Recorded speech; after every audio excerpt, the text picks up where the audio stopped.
few weeks ago I did my one, and I thought only, video about the Amber Heard versus Johnny Depp case. I told you my point of view, why I was first on Team Amber and why it changed, and I thought that was it. When the court case in the United States in Virginia was over, this was over. But as it seems, it isn't. And this article I'm going to show you is from the United Kingdom, which is probably the only country in the world where this article could have been published because of the Virginia court case. But here we are, and I'm almost sure one of the reasons also is that Richard Hogue from Hogue Law is under the weather. We all wish him well to get better, because this is the kind of article he would have loved to pick apart. Instead, I hope I can do it some justice. Never again should women like Amber Heard be silenced by a legal system that dismisses them as liars and gold diggers. A devastating critique by the actress's lawyer in the wake of a battle with Johnny Depp, by Jennifer Robinson. Now, Jennifer Robinson is quite a famous lawyer. She's a human rights lawyer. Among other things, she defended Julian Assange in the UK court cases, which means to me that she at least has some level of critical thinking. Sadly, that doesn't shows here. Amber Heard is not silenced by the legal system, in my opinion. She can still talk however much she wants, and apparently she does by proxy through her former lawyer here. Let's go through this. This is from the point of view of Jennifer Robinson. Liar, the word was shouted over and over as our car pulled into the side entrance of the Royal Courts of Justice in London. The crowd of Johnny Depp fans pushed up against the vehicle, jostling for a glimpse of his ex-wife Amber Heard through the window. Now, if you want more coverage, or much better coverage in this, you have Black Belt Barrister, who is a UK lawyer, and he can fill you in more about this. This is just me making an attempt to do what Mr. Hogue should have been here to do. Get better. It was the opening morning of what was billed as the libel trial of the century. Depp was suing the Sun newspaper for defamation for calling him a wife-beater. He claimed Amber Heard had lied about the domestic violence she said she had suffered during their relationship. As a human rights barrister, I was representing Amber as she gave evidence in support of the newspaper's case. We could hear the crowd before we could see them, bellowing, yelling, booing. This is her point of view, and I'm sure there was a crowd there, and I'm sure there were some loud noises going around. Among them were grown men dressed as Johnny Depp, or at least as his screen characters Jack Sparrow and Edward Scissorhands. They had taken up his cause as if it were their own. They held up hand-drawn placards, "Men Too," "Gold Digger," "Amber Lies," "Amber the Abuser."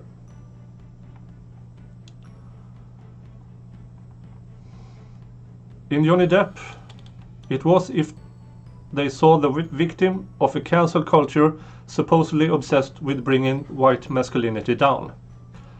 That's her opinion. I do not agree. He was not just someone suing in costly defamation proceedings with a huge legal team and a PR campaign of the kind very few people can afford. Well, if someone lies about you, you need a legal team. And that PR campaign, well, what we found out in the Virginia court, that PR campaign was not what Miss Robinson hints at here. The actor had somehow become an everyman, unfairly accused and subject to the same witch hunt that has seen the demise of every guy who made an off-color office joke since Me Too. Her opinion? I do not agree. Every man who had been sacked for coming on to the junior women at work or making now inappropriate comments. Her opinion? I do not agree. These are two completely different things in my opinion. The example she gives and what Mr. Depp had to endure. They saw their own ex-wives and custody battles and the child support they had been forced to pay. I have no opinion about that.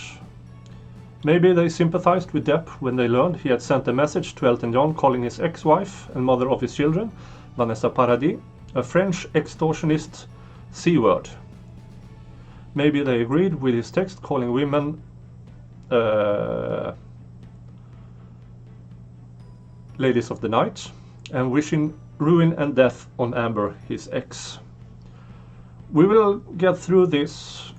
I will let this slide for now. They saw all of this in Johnny Depp. To them he was an anti-establishment hero, the kind he so convincingly played in movies. I had worked cases that had drawn a crowd before, including representing WikiLeaks founder Julian Assange. Yeah, here we go. But I had never seen anything like this. Celebrity fandom and misogyny converged. It's not misogyny if the woman is lying. I reached out to squeeze Amber's hand. It was 2020, 4 years since she had got a domestic violence restraining order against Depp from a Californian judge. Yep, that restraining order was one-sided. And as I've heard from American lawyers, they are quite easy to get, especially if you're not telling the opposing party that it's going to happen. And as we all learned, who followed the court case in Virginia, as soon as Miss Heard got her divorce settlement, that restraining order mysteriously disappeared. It's almost as it was just a tactic. Amber had never detailed the violence she said she suffered during her relationship, good wording, with Depp in public, nor did she ever want to. Before Depp's defamation claim, Amber had only told a judge in California enough detail about the violence to obtain the original restraining order back in 2016, long before Me Too went viral. Once she got the order, she had no interest in talking about it again. That's not true. But okay, let's continue. And she had signed a non-disclosure agreement as part of the divorce that prevented her from doing so. That disclosure agreement was two-sided, I believe. That Amber Heard agreed to not make these claims, and Mr. Depp agreed to not, what's it called, call her out on it in the open. It was only after Me Too that Depp would sue. Okay. In 2018, Depp sued The Sun over an article which has questioned J.K. Rowling's decision to cast Depp in a film franchise, given that Amber had been granted a restraining order by a judge and Rowling's support for Me Too. Bringing up Rowling after what she's been going on with against the LGBTQ movement, maybe not what you want. Depp was claiming more than £300,000 in damages, and an injunction to prevent the son from ever reporting he was a quote-unquote wife beater again, which would also stop other media reporting it. He would also later sue Amber in the United States too, claiming $50 million in damages, more than enough to bankrupt Amber. Her legal costs were crippling. Now that is an outright lie. Miss Heard has to this day not paid a single cent in legal costs for the Virginia court case. And since she was only a witness in the UK, well, I believe you worked pro bono. I might be wrong there. Maybe it comes up later on in the text. But fact is, she still has not paid a cent in legal costs. And according to the settlement that was official right before Christmas, she won't pay a cent of that either. He have vowed to take revenge on her after she left him, as he wrote in a text message to his agent. She's begging for total global humiliation. She's gonna get it. Now, thanks to the law, he was getting his way. Where is this going? Following revelations about Hollywood producer Ooh, that's a straw man. Guilty by association. Following revelation about Hollywood producer Harvey Weinstein's sexual misconduct. Oh, she calls that sexual misconduct, not the actual words. The Me Too movement went viral in 2017. At its core, Me Too is about survivors speaking out and finding solidarity in one another. In a culture of shame and silence, where survivors are kept isolated from each other, speaking out is a powerful act. It's almost as if Miss Robertson didn't see the Virginia trial. And that is, Me Too is about as soon as one woman comes forward, as in the Weinstein case, as soon as one came forward, many joined in. When it comes to Johnny Depp, it was, as Mr. Depp's legal team in Virginia said, it was a Me Too without a Me Too. There were no one else, not before nor after. In a sense, the Me Too movement is a response to legal systems that do not serve women and girls, either because the laws are inadequate or because the response of the legal system to victims and survivors is flawed. I agree. Only 14% of sexual violence sorry YouTube. Only 14% of SV victims report the assault to police. And even if SA and R are reported, prosecutions and convictions remain depressingly low. I agree. In Britain, only 1.6% of Rs reported to the police result in a charge, a rate so low that the UK Victims Commissioner, Dame Vera Baird, has said that we are witnessing a decriminalization of R. I agree. This is appalling that the system does not take real victims and believe them, that they don't collect evidence properly, that they don't listen to the witness, that they choose not to prosecute for reasons I can't imagine. Sometimes it's I've seen court cases even here in Sweden where we have the most extensive laws on sexual assault probably in the world, where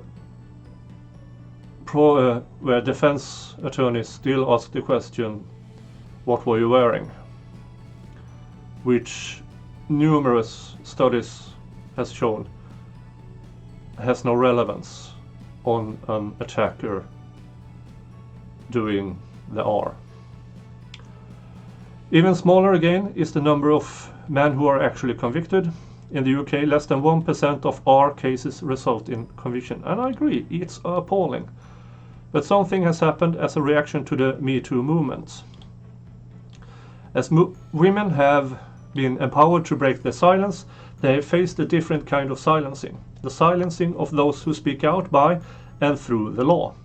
The spike in the number of survivors speaking out has been followed by a spike in legal action against them and the journalists who want to report their stories, in defamation, in contract, in privacy, and in breach of confidence.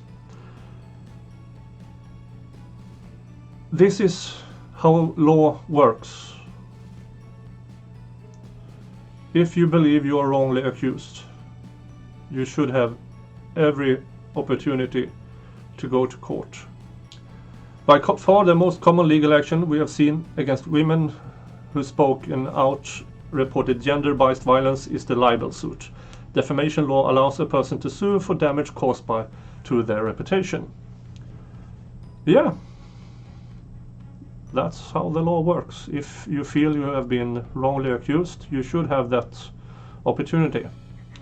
And I do hope Ms. Robertson doesn't advocate for a removal of this option, because that would open a floodgate none wants to see. At least not me. For lawyers who understood media law, okay, it came to no surprise that Depp chose to sue in London, where defamation law is notoriously pro-claimant. Yeah, okay. The Sun's article wasn't the first to report on the claims of assault made against him, but the actor and his lawyer chose the Sun as the defendant, a tabloid that they perhaps thought would be unlikely to arouse the sympathy of much of the public or of fellow celebrities or Hollywood executives. Amber was merely a witness, yes, asked by the Sun to give evidence, to give witness, to help them prove that she had not lied. No,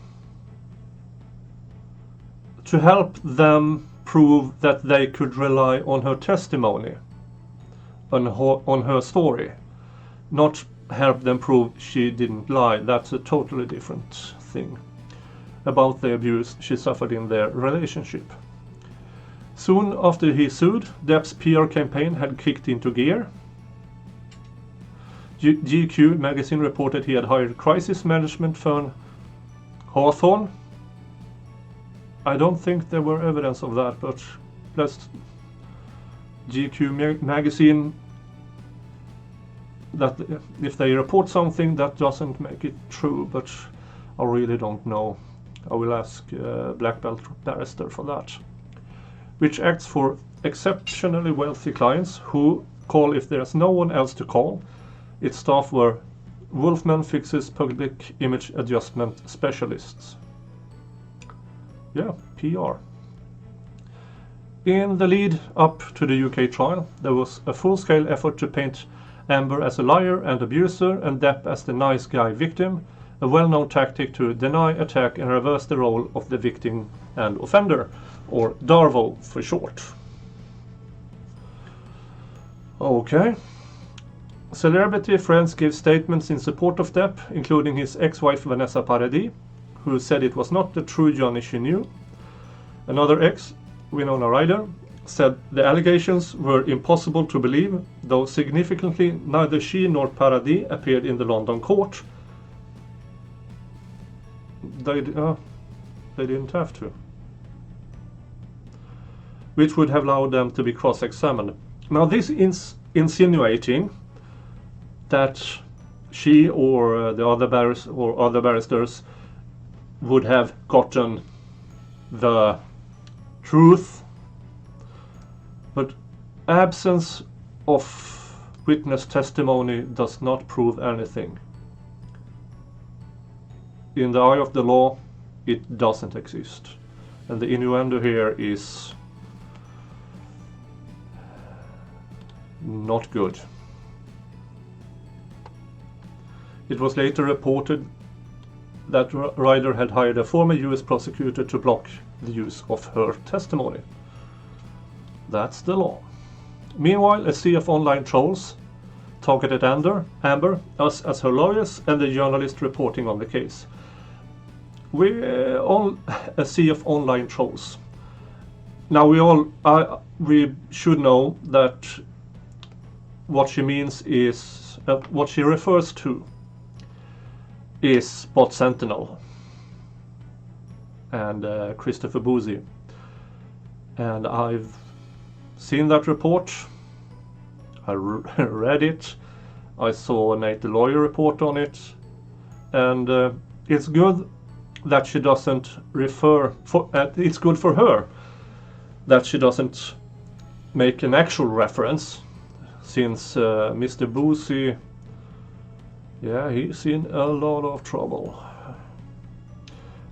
We were flooded with what appeared to be bot-generated emails and tweets saying that we have been associating with a criminal and an abuser. Yep. Well, this is her opinion piece, so her giving actual examples I think is not necessary for an opinion piece. It wasn't a sophisticated campaign. It targeted everyone who had been pictured with Amber, tweeted about Amber, or tweeted about being at an event with Amber, and not just with tweets, but with email addressed to their workplace.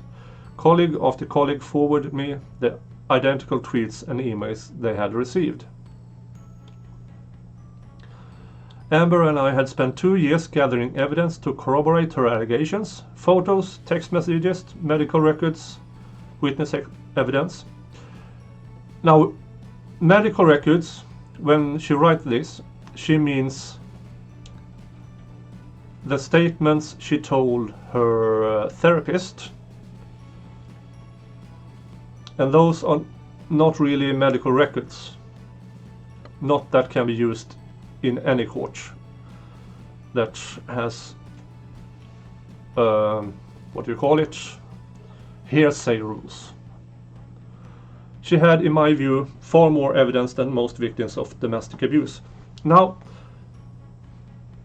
I still wonder if Miss Robinson has seen the Virginia trial. Those photos that were presented in Virginia,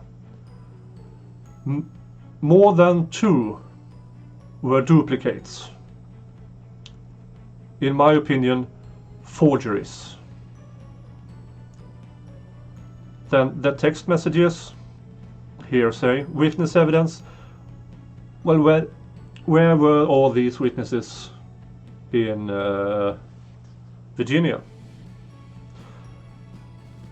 And I don't believe that they were called in the UK trial as well.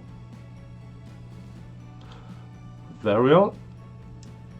Meanwhile, Depp's entire case was nearly struck out because his repeated failures to disclose relevant evidence. I don't know anything about that. It was only by accident that his legal firm disclosed 70,000 of Depp's personal text messages, including the now infamous text between Depp and actor Paul Bettany, joking about wanting to drown and burn Amber and are her corpse. She's a British lawyer, and she obviously has never heard about Monty Python. Well, the stage was set. He was the powerful, much-loved movie star calling her a liar. She was the younger woman who left him, got an restraining order, was trying to get on with her career. She said he was violent. He denied it. Who was to be believed? The judge had to decide. I have a lot to say about that judge. And there are videos on YouTube where you can check it out, where they mention the actual connections between the judge and the son. According to those reports, the judge's own son worked for Murdoch, who owns the Sun, among other things. And this judge, more or less immediately after this court case, suddenly retired. Oh well. And by extension had Amber told the truth about his domestic violence. It was one thing for Depp and his supporter to make all these claims, all kind of claims in the media and online, but it was another to make them in court where a judge would decide. Yeah, that's trial. At the Royal Court of Justice, I sat with Amber and the sister through 16 days of evidence.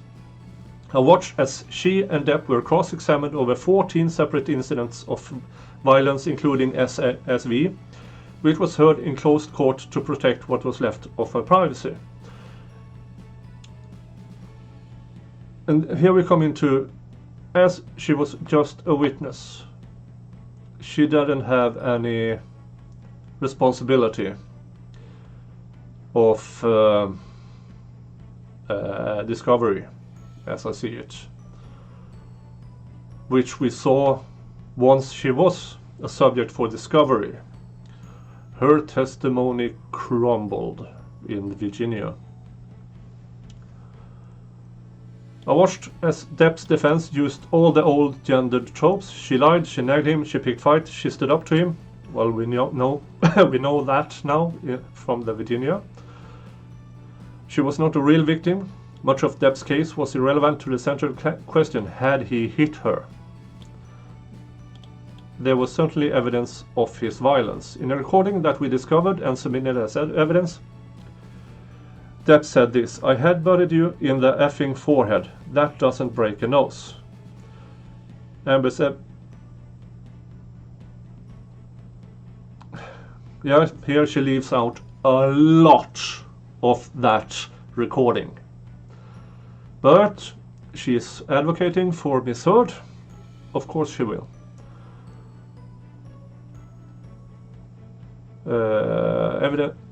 Amber's evidence was that he had headbutted her, leaving her with bruising and a suspected broken nose, and the recording supported this. Yeah, sure, some of it. But when we watched the photos in the Virginia court case, that kind of disappeared. When confronted with the recording in court, Depp conceded he had headbutted her, but now claimed it was accidental, which he also said in the recording. He had not included this in his written statement. He claimed that he had not read his own statement. It was all too much information for him, and he blamed his lawyers for the factual error.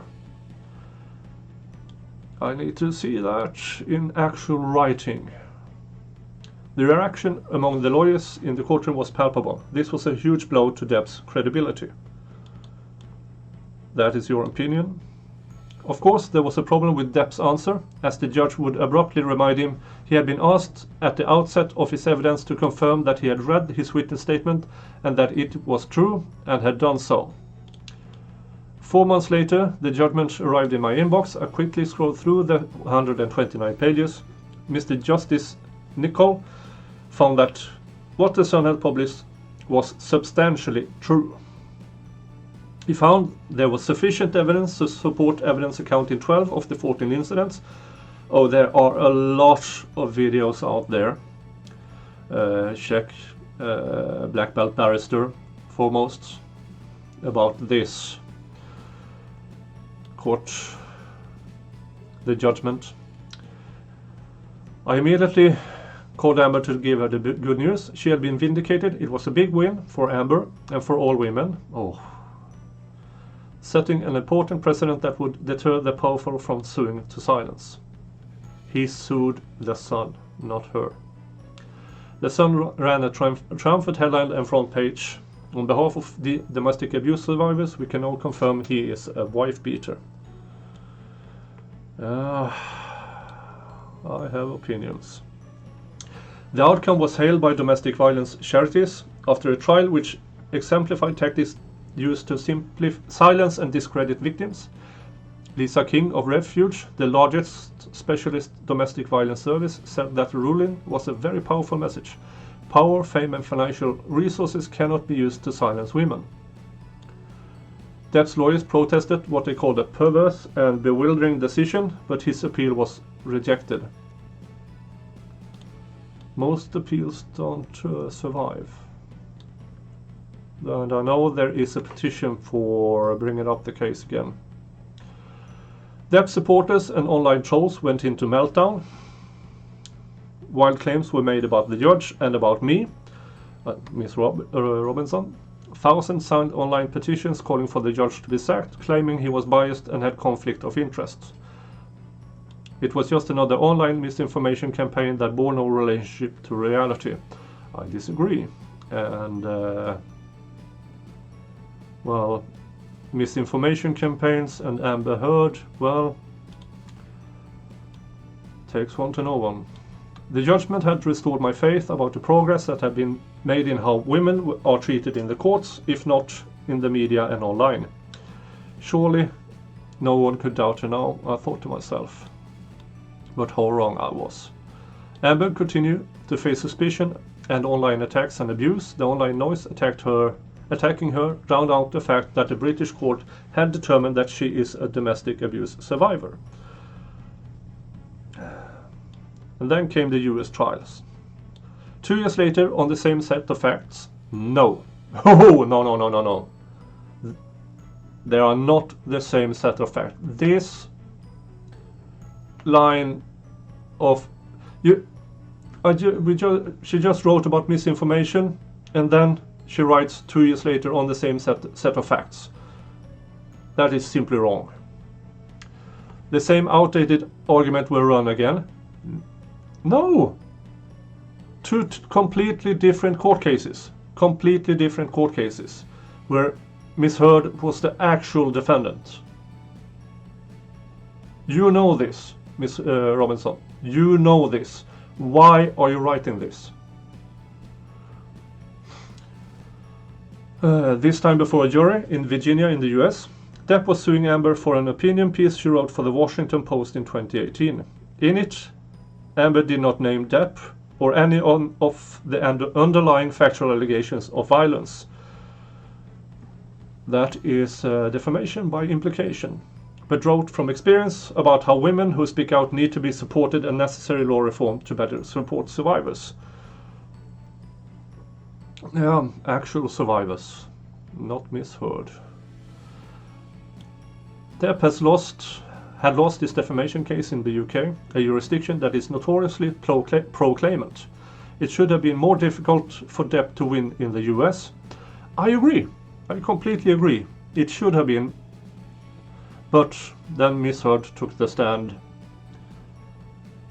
and we saw her. We all saw her. And this is what infuriates me with people who are still on the Amber Heard side. You cannot have seen that trial. And if you had, what's wrong with you?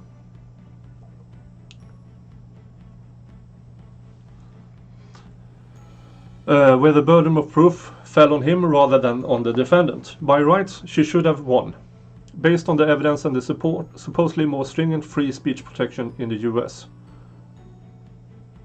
Based on the evidence, she lost. That's the issue here.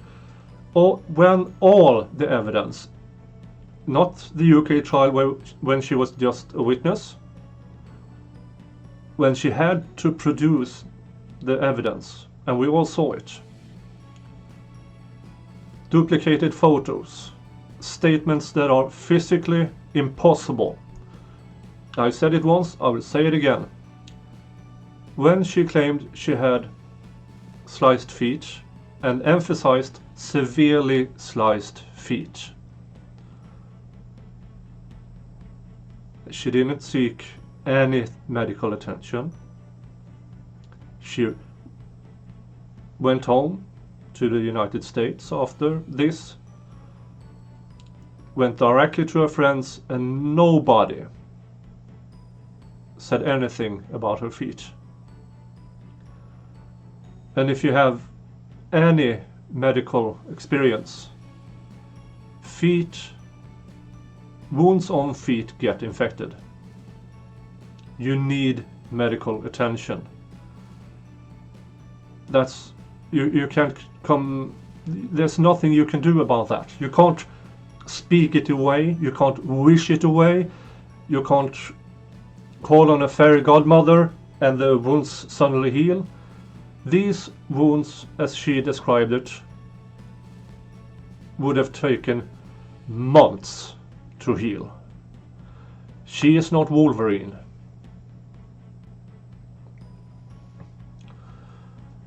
But after a trial streamed live on YouTube, the jury found against Amber. Here she implies that the jury was affected.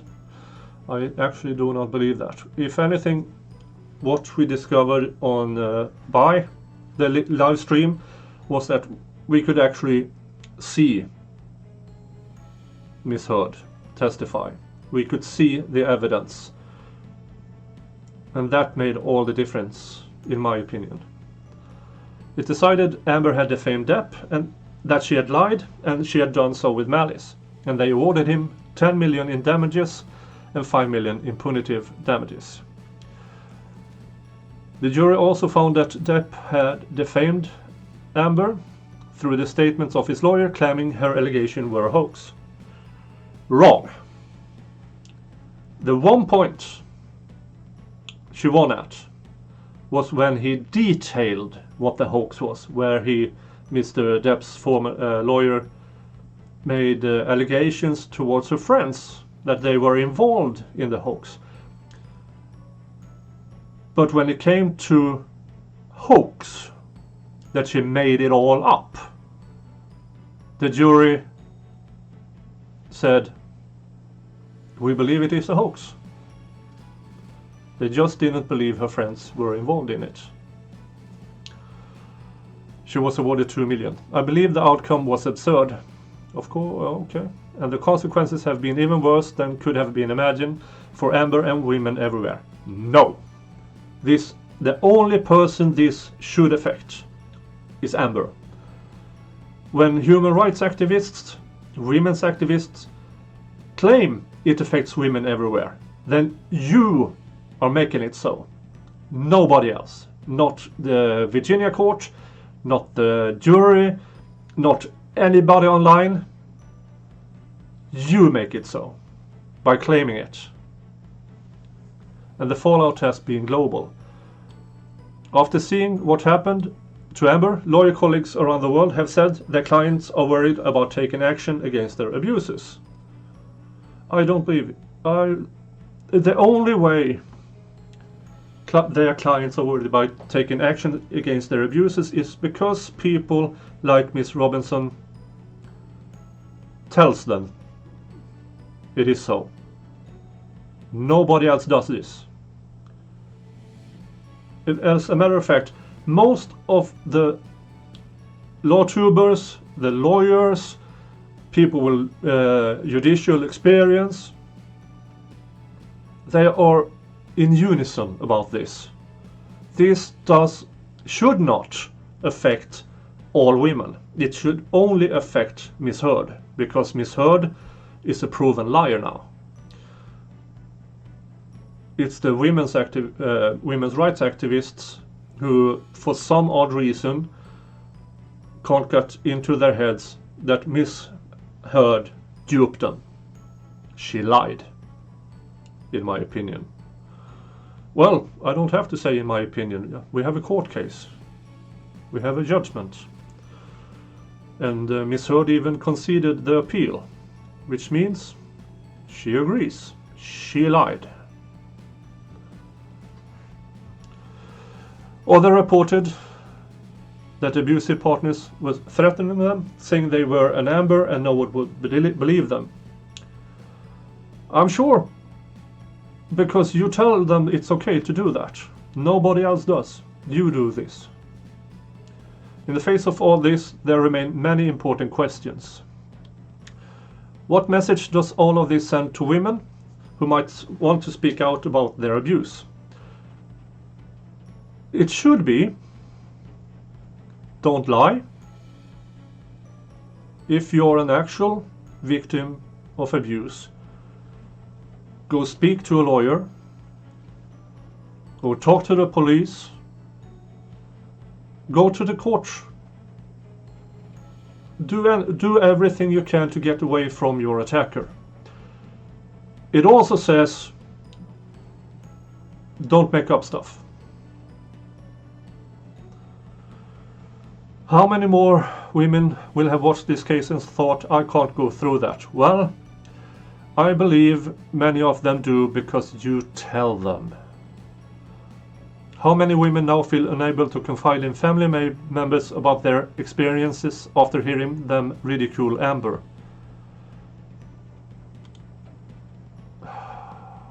How many women are now silenced and afraid to come forward? You silence them, Miss Robinson. You, by your actions, by this article, and I see here that you even write a book about it. You're grifting on this. This is appalling. How many more women will be sued and silenced? If you're an actual victim, a lawsuit shouldn't be an issue. How can we make sure that the law is balanced and fair, that it protects the presumption of innocence? That's a hard-boiled egg there, because you do not, in this article, you show me, in my opinion, that you do not believe in the presumption of innocence. Privacy and reputation while upholding women's rights to live a life free from violence. And how many women have to suffer before this cultural narrative shifts away from the oldest trick in the book, calling women liars, gold diggers, and ladies of the night? These are questions that we believe we all need to start asking, and our lawmakers need to start debating. Here is what I really don't get. Why do you choose Amber Heard to put on a pedestal and ta-da! There are millions of women worldwide who are actual victims. Why do you not pick any of them? And I tell you why. Because they can't make you money.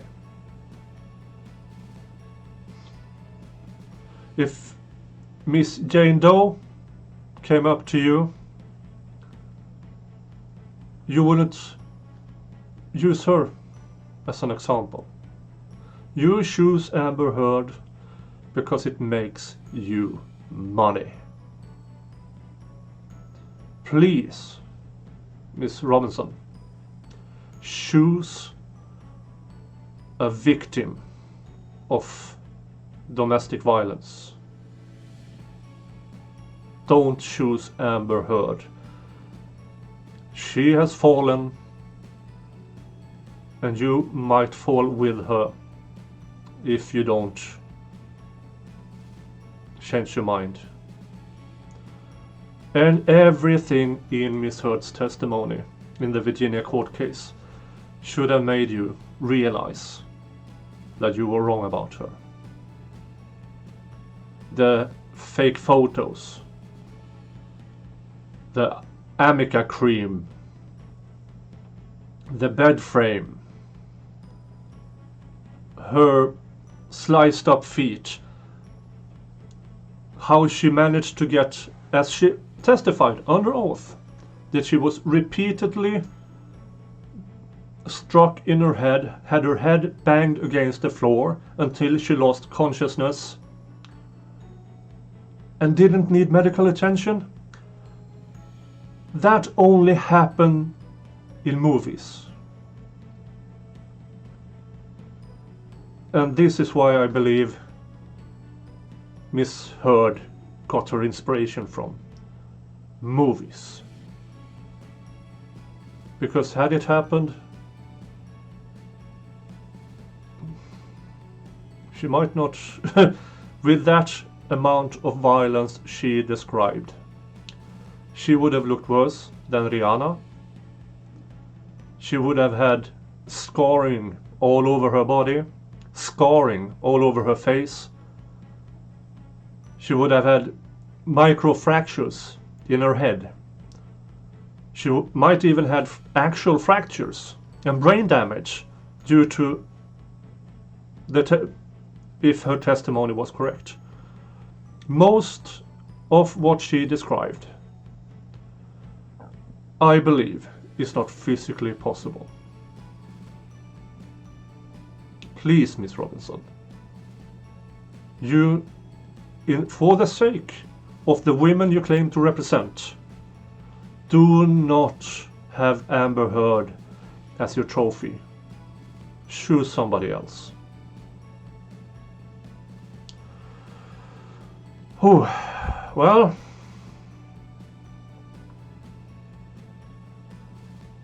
I can't do Mr. Hogue justice. I can only do myself justice. I hope this was informative. You all have a nice day, and I'll talk to you later.